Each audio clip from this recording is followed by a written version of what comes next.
প্রিয় স্নেহের সিক্স সেমিস্টারের ছাত্রছাত্রীরা, তোমাদের আজকে পলিটিক্যাল সায়েন্সের এক্সাম শেষ হয়েছে। তো পলিটিক্যাল সায়েন্সে তোমাদের যে কোশ্চেনগুলো সাজেশানে দিয়েছিলাম, তোমরা অনেকেই বলেছো, পার্সোনাল টেক্সট করে জানিয়েছো পরীক্ষা তোমাদের খুবই ভালো গেছে।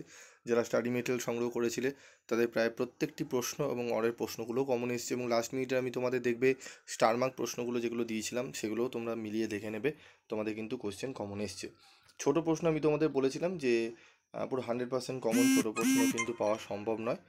তো তোমাদের মোটামুটি 9টা থেকে 10টা মতো কমন এসছে। আমি তোমাদের দিয়েছিলাম দেখবে তৃতীয় প্রজন্মের মানবাধিকারের দুটি উদাহরণ দাও, মানবাধিকারের সর্বজনীন ঘোষণাপত্র কবে গৃহীত হয়, প্রশ্নগুলো কিন্তু ছিল। হেলথ সিল ঘোষণাপত্রের মূল বিষয় কী ছিল, মানবাধিকার আইনের প্রধান উদ্দেশ্য কী।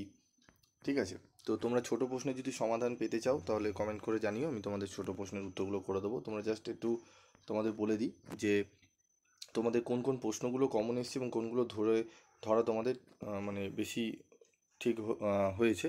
তো দেখো এখানে দুয়ের দাগে তোমাদের মডেল 1 থেকে আমি তোমাদের দিয়েছিলাম ভিয়েনা ঘোষণাপত্রের মূল বিষয়বস্তু কী ছিল, এই প্রশ্নটিও কমন, এবং রাষ্ট্রসংঘের মানবাধিকার কমিশনের ভূমিকার একটি ভূমিকাটা টিকাদি হিসাবে দিয়েছিল, তো ভূমিকাও ছিল। তো যার মধ্যে যেহেতু ভিয়েনা ঘোষণাপত্রের একদম প্রথম আমার সাজেশনের প্রথম প্রশ্নই এটি ছিল, সেই প্রশ্নটি যেহেতু তোমরা দেখেছো কমন এসছে, সেইটি তোমরা ম্যাক্সিমাম ছাত্রছাত্রীরা অ্যাটেন্ড করেছো।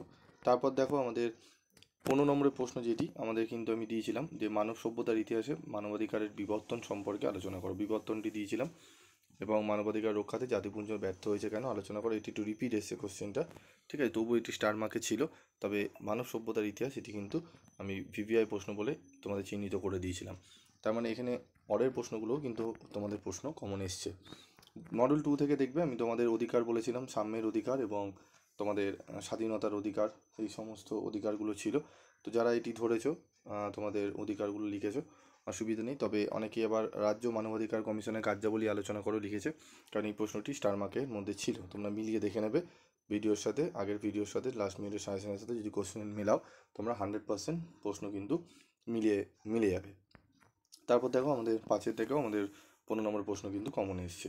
তো আশা করি তোমাদের প্রত্যেকেরই পরীক্ষা ভালো হয়েছে। যারা আমাকে পার্সোনালি জানাতে পাওনি বা ফোনে পাওনি তারা আমাকে কমেন্ট করে জানিও যে তোমাদের পরীক্ষা কেমন হয়েছে বা কতটা ভালো হয়েছে বা কোন কোন জায়গায় সমস্যা হয়েছে, অবশ্যই তোমরা ভিডিওতে জানাবে। তো আজকের মতো ভিডিওটি শেষ করছি, দেখা হচ্ছে পরবর্তী ভিডিওতে।